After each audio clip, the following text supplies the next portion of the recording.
The crash happened fast. A screech, a slam, and silence. When Officer Ray arrived at the scene, smoke curled into the air, glass glittered across the road, and a faint whimper came from the overturned SUV. Inside, 2 adults were unconscious, barely breathing, and a baby girl cried in the back seat. But the sound that drew Ray closer wasn't human. A German shepherd, bleeding from the leg, was wedged between the front seats and the baby's car seat. His body was cut and burned, but his eyes were locked on the child. And when Ray reached for the baby, the dog growled, weak but warning. "It's okay, buddy," Ray whispered. "I'm here to help." The growl faded into a low whine as if the dog finally understood. Slowly, Ranger let Ray take the baby. But the moment Lily was lifted out, Ranger tried to follow, stumbling on injured paws. At the hospital, the baby was rushed into the pediatric ICU. Her parents were taken to critical care. And Ranger, well, Ray didn't know what to do with him. "I'll take responsibility," he told the nurse at the ER desk. "He's not just a dog. He was protecting that baby with his life." Ray named him Ranger. No one knew who he belonged to, but the tag was melted in the fire. The vet said he was lucky to be alive. They expected Ranger to rest, to sleep, to heal. But from the second Lily was placed in her hospital crib, Ranger positioned himself beside it. He didn't bark. He didn't sleep. He just stared, day and night. Every time a nurse entered, he growled low. "We can't have this, officer," one nurse complained. He snapped at a tech. "He's not snapping," Ray said calmly. "He's warning." "Warning who?" she asked. Ray didn't have an answer. Lily was stable, but silent. She didn't cry, didn't laugh, didn't react to the doctors.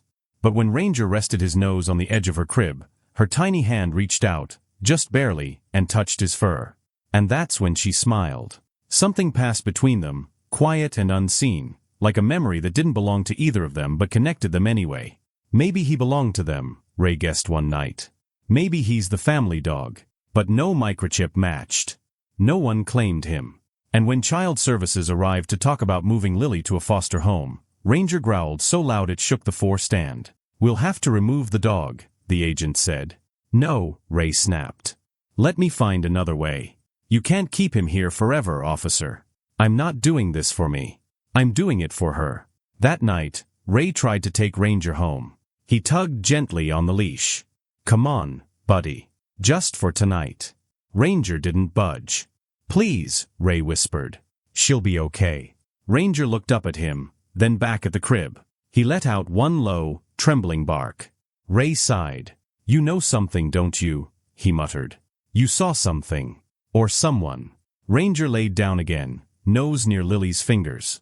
Ray sat beside them, watching the monitors beep softly in the dark. The next morning, when the nurse came in, she found Ranger still awake. And Lily, giggling softly in her sleep. "She didn't laugh yesterday," the nurse whispered. "Not once." "She's not alone anymore," Ray said. "And neither is he." No one could explain it. Not the doctors. Not Child Services. Not even Ray.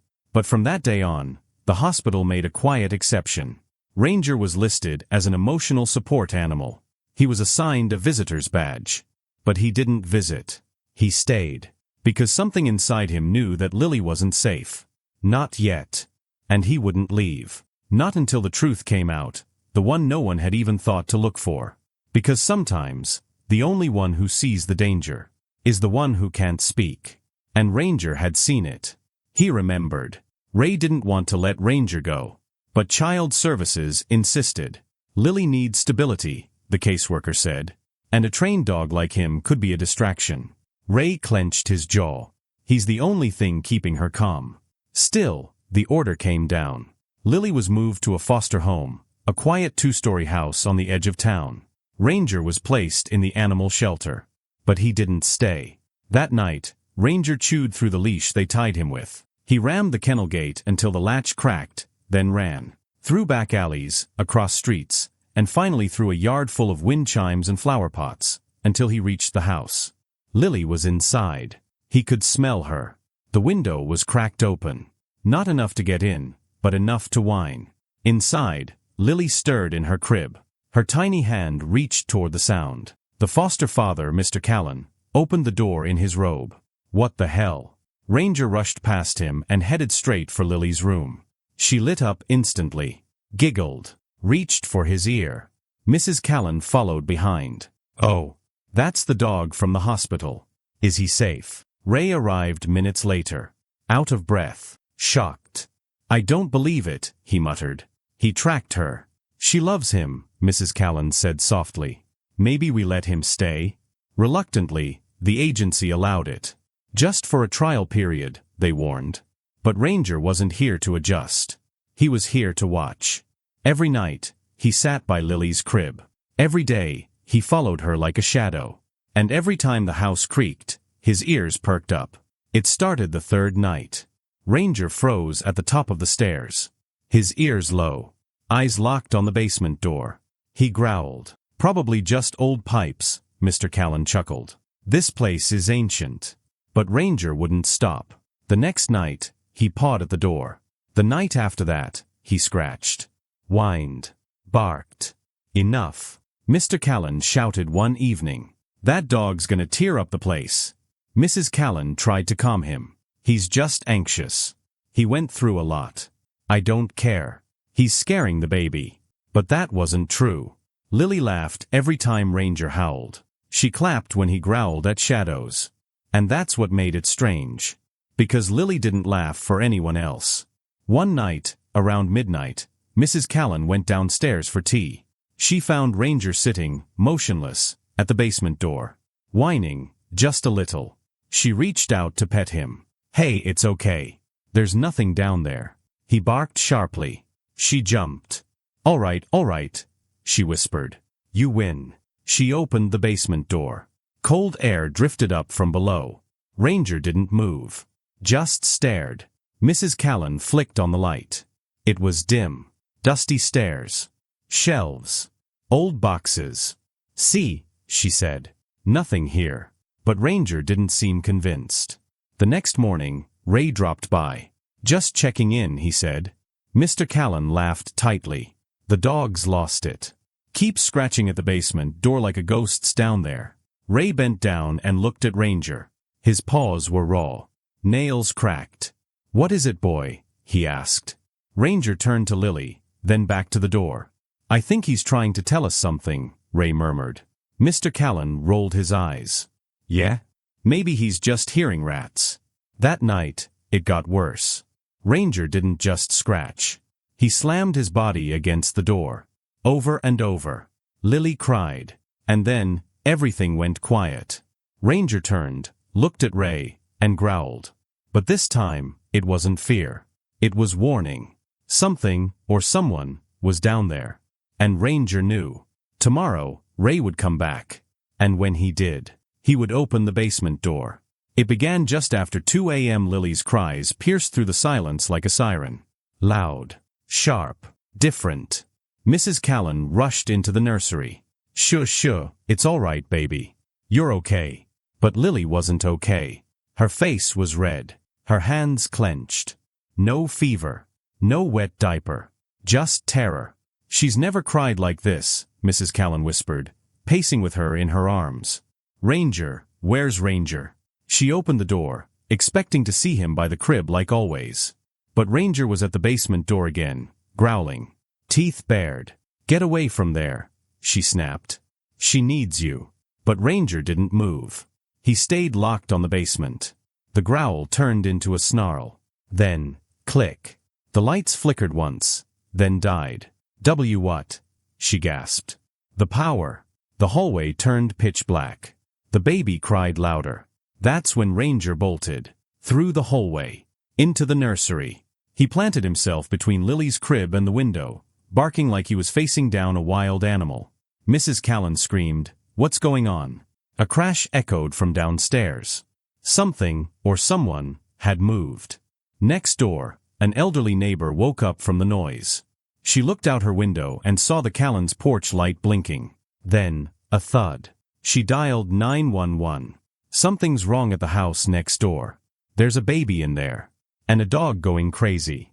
Ray heard the call come through the radio. The address hit him like a punch. He sped across town, not even waiting for backup. When he arrived, the front door was wide open. "Callan," Ray shouted. Mrs. Callan? It's Officer Ray. No answer.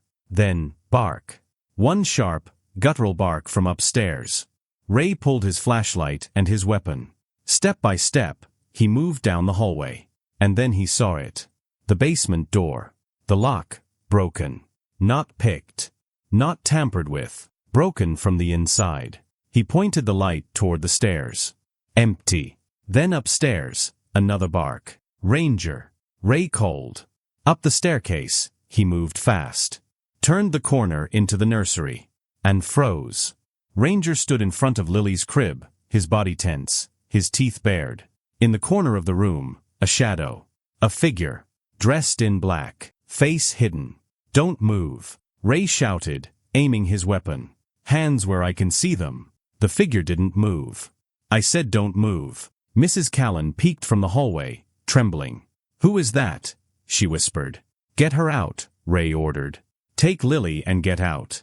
But when Mrs. Callan tried to lift Lily, Ranger snapped at her hand, not to harm her, but to stop her. Ray, she cried. He won't let me touch her. Ray looked closer at the figure. Then it darted. Through the hall, down the stairs. Ray followed, fast. Ranger stayed. Watching. Guarding. Ray reached the kitchen, but the back door was swinging. Whoever it was, gone. Back in the nursery, Mrs. Callan clutched her chest. That person, they were just standing there, like they were waiting for something. Ray returned moments later, breathless. They knew the house layout. They broke out of the basement. They've been hiding here. Mrs. Callan whispered, all this time. Ray nodded. That's why Ranger wouldn't leave that door. He knew. He turned to Ranger, still by the crib. You saw it before any of us did. He crouched beside him. You protected her. Again. Mrs. Callan sank into the rocking chair. Who would do something like this? I don't know yet, Ray muttered, eyes dark. But I'm going to find out. He looked over at the lock again. It wasn't just broken. It was cut clean. Like someone had keys. That night, Lily finally stopped crying. With Ranger beside her, she slept in peace. But for Ray and Ranger, sleep wouldn't come. Not now. Because this wasn't over. It was only the beginning. The morning after the break-in, Ray didn't wait. He returned with a warrant and 2 officers. The house was calm, too calm. Mr. Callan stood at the doorway, arms crossed. Is this really necessary? He asked, forcing a smile. Yes, Ray said flatly. We're searching the basement. Mrs. Callan hovered behind her husband, nervous. We've lived here 6 years. If something was down there, we'd know. Ray didn't reply. He looked at Ranger, who stood at the top of the basement stairs, tail stiff, ears up. They stepped down into the dark. The air was cold, still. One officer flipped on the flashlight, scanning the shelves and corners. Then Ranger moved, straight to the far wall. He began pawing frantically. Hold on, Ray said, brushing past a dusty tarp. Behind it, a wooden panel, slightly ajar. Ray pulled it open. What the? One officer whispered. A narrow space revealed itself. Cramped, silent, and lined with old boxes. Inside, Ray found something that made his stomach twist. A tiny blue blanket, faded but intact. On the edge, stitched in worn thread, was a name. Lily. Ray held it up. This was hers, he whispered. Before the crash. Another officer stepped forward. There's more. Old photographs. Newspaper clippings. A birth certificate with Lily's name, and another name, Simon Callan. Ray turned to the couple. Mr. Callan, is this your name? The man's face went pale. That was, a long time ago. Ray narrowed his eyes. Simon Callan was presumed dead, after being accused of abducting a child. Mrs. Callan gasped. Simon, you told me they got it wrong. They did, Simon snapped. I didn't do what they said. I left everything behind. Changed my name. I tried to start over. And now you're fostering the daughter of your dead sister? Ray asked. Without telling anyone? She was family, Simon said, his voice shaking. I just wanted to make sure she was safe. That's all I ever wanted. Ranger let out a low growl. Ray's voice dropped. So you hid in the house while pretending you weren't home? Broke into your own basement. Simon looked away. I was scared they'd take her. I didn't know who to trust. You didn't trust the system, Ray said. But the truth always comes out. The documents were seized. DNA was taken. And days later, results confirmed it. Simon Callan was Lily's biological uncle. The agency was stunned. We had no idea, the director said. He used false identity papers. Passed every background check. This changes everything. But one thing hadn't changed, Ranger. He had known all along. He stayed near Lily's side like a soldier on duty. He didn't need proof. He remembered the smell, the sound, the face. He'd seen Simon before. At the fire. At the crash. That's why he wouldn't let go. Ray sat beside Ranger at the shelter's temporary kennel. You knew, huh? Before we even thought to check. Ranger stared through the bars, silent. I should have listened sooner. Ray sighed. You saw what none of us did. The agency debated what to do next. Lily couldn't stay with Simon, not after what he'd done, faking a new life, lying to everyone. But he's blood, someone argued. That doesn't make him safe, Ray replied. And that baby, she already chose her protector. They looked at Ranger. Calm, watchful, loyal. The decision was made. Lily would be placed with a new family. One with no secrets. No lies. And Ranger? Ray had a plan for him. Because the case wasn't closed yet. Not with Simon's past still hiding something. And Ranger still growling at shadows. There was more. Something deeper. And soon, they'd uncover it. Ray brought Ranger back to the station after the truth about Simon came out. For a while, things were quiet. Too quiet. Lily was placed with a new foster family. Good people, no secrets, no locked basements. Ranger had done his job. Or so Ray thought. But that night, something changed. Ranger didn't rest. He didn't lay down. He paced. Around the desk. To the hallway. Back again. Then he stopped in front of the old evidence locker and let out a low, strange whine. What is it now, boy? Ray asked, setting down his coffee. Ranger scratched at the locker door. Again. And again. Ray unlocked it, curious. There's nothing in here for you. Then he saw it. An old box, covered in dust, labeled Callan Case 12B.